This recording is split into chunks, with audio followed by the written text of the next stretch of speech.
பல பேரு தலைவனாக பிறந்தான். பிறகு ஆதிக்க புயலில் அதிரடி சுழலில் பதராக பறந்தான்.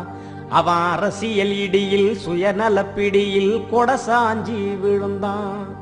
உருக்கு நெருப்பு போல உடையாத இரும்பு போல பூமிய புரட்டும் புயல போல அந்த போர்க்கள யானை போல பிறந்தான் ஒருத்தன் பாருங்க. அவன் பொறப்பு வளப்ப கேளுங்க. புதிய விளக்கு ஏத்தி வைக்க புத்தன் வந்து பிறந்தார். யூத மக்களை வழி நடத்த இயேசுநாதர் பிறந்தார். மனித குலத்தை செம்மப்படுத்த புரட்சி லெனினும் பிறந்தார். போர்க்களமே வாழ்க்கை என்று மண்டேலாவும் பிறந்தார். தலித்துகள் தலை நிமிர அம்பேத்கர் பிறந்தார். ஈரோட்டு எரிநெருப்பா